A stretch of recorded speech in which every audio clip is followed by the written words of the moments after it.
before going to the movie. Now, it just so happens that I was just off the phone with Jim Tickon from Crime, and it just so happens that he happened to have seen the movie that I was also watching. He happened to see the movie that I was also watching. He happened to go on to X-Men Apocalypse. So this is going to segue into the review of that, sort of a review thing of that.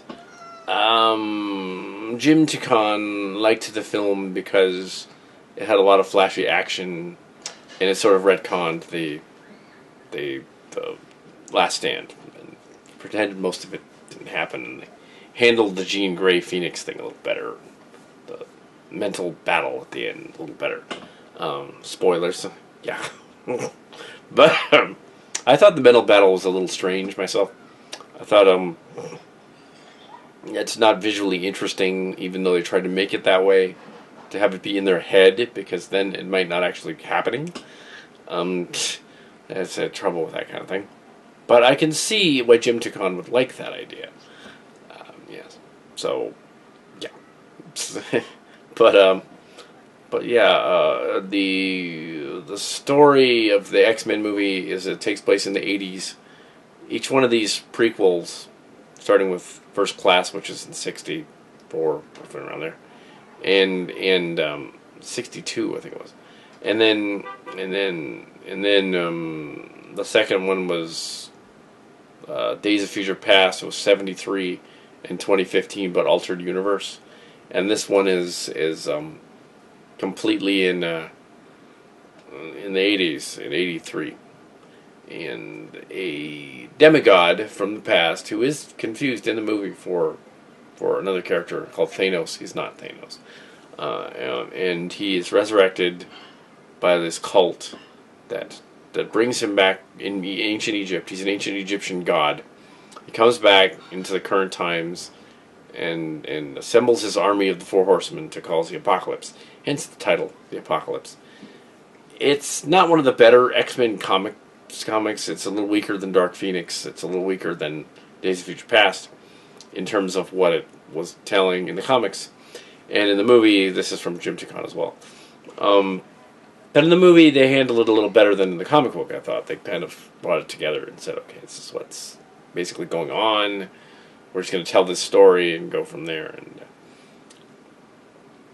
And although they did mix up the Nightcrawler Mystique thing, Raven thing, they made him not her son because clearly she can't be in this continuity. So Nightcrawler's just in it as another X-Men, or new X-Men that's going to show up. Because why not have Nightcrawler in it? Well, it's kind of a remake. It's also an origin story for Storm. It's an origin story in the retcon 90s version. It's also a origin story for Cyclops. Yeah. Who would be completely blind if he had that eye power thing? How would he have that? His brain wouldn't work. Laser beam eyes. Makes a whole lot of sense. But, okay. But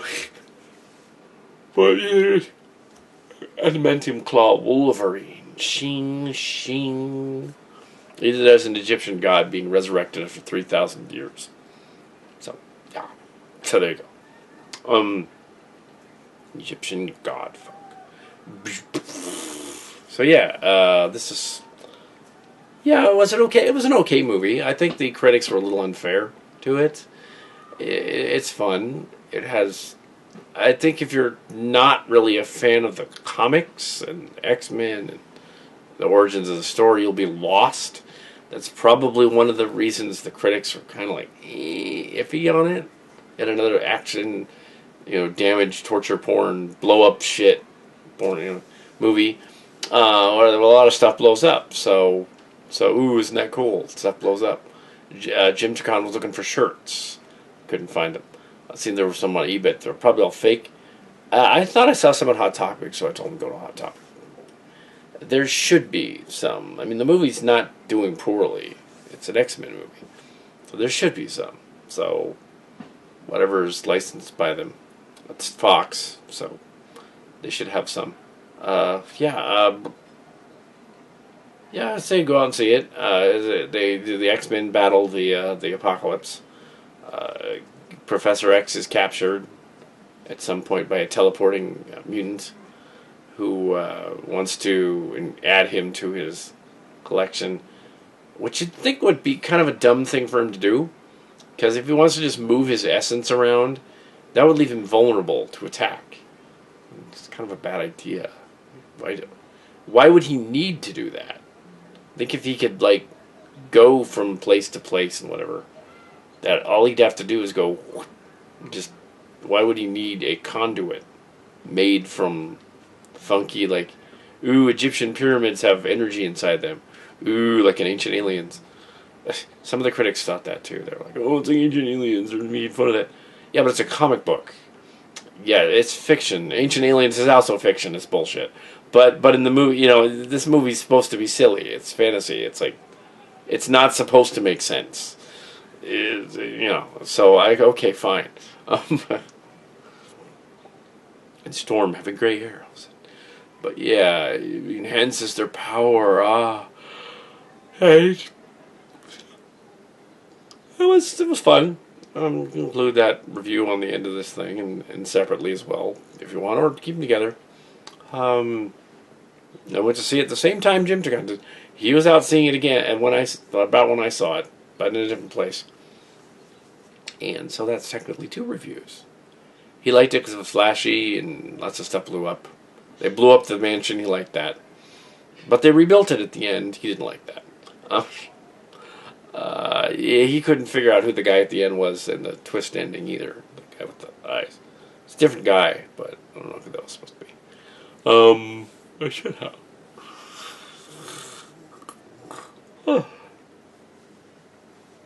So there was an X-ray thing.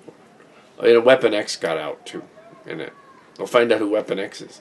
Ooh, but they kind of already did that story. It was called X-Men 2 back in the day. And then they showed it again. They did another version of it, and with Beast and everything. Yeah, but this is a slightly different version, different universe. Just begs the question that if the lady was Stryker was a lady, then when did that change happen? Oh well. So she led them there, then she escaped. Well, I guess that kind of makes sense. Maybe she was kind of playing both sides back then or something. So yeah, Mystique, Raven, whatever. So Mystique. So yeah, played by Jennifer Lawrence in this version.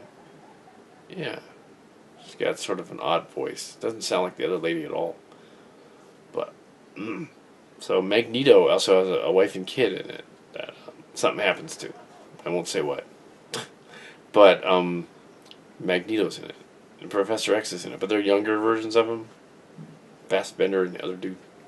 Anyway, so yeah, and they build the Cerebros and everything. Cerebros. Cerebro, not Cerebros. Cerebros is the Transformers headmaster. In X-Men, it's something else. It's a little head guy. Cerebro guy. Transform guy. So, it's a different guy.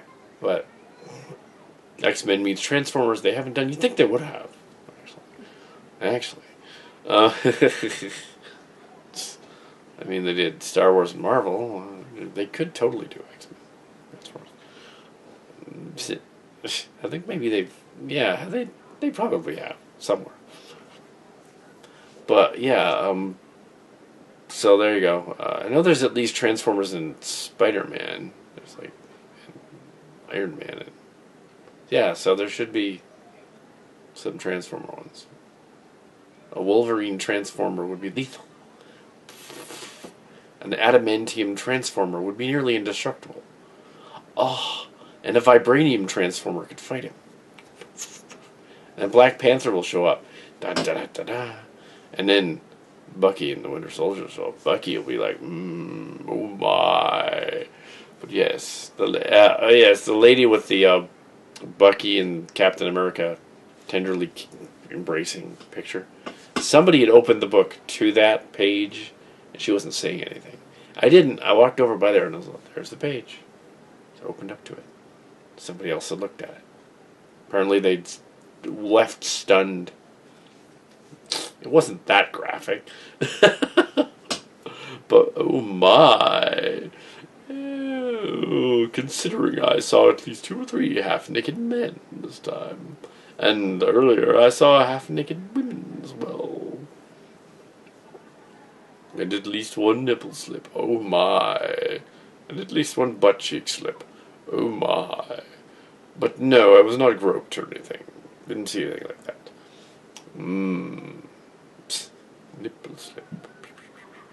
I did, however, see another transsexual. He was walking about, very tall and in high heels, and he was walking about.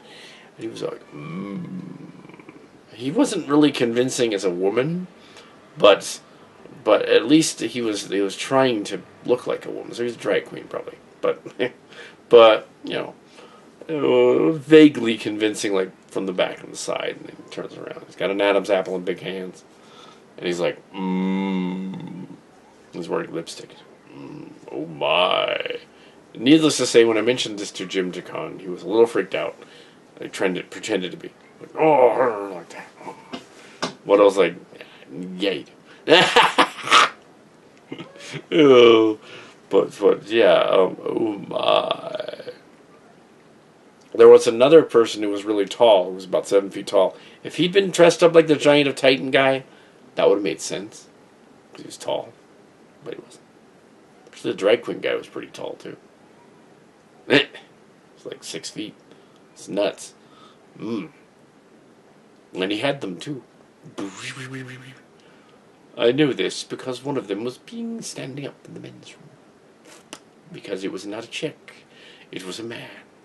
A man trapped in a woman's body. Which in 2016 is perfectly acceptable. No. I don't know any, but there you go. But there you go. There's your sign. And now Kadabra wants the video to end because the video is getting kind of long and stupid. So this is Saturday. Fanime and also a little bit of movie review. You can take the movie review out or leave it as part of the thing or do whatever. It's not that good. The movie was okay. So yeah, so there we go. Yeah, it was okay.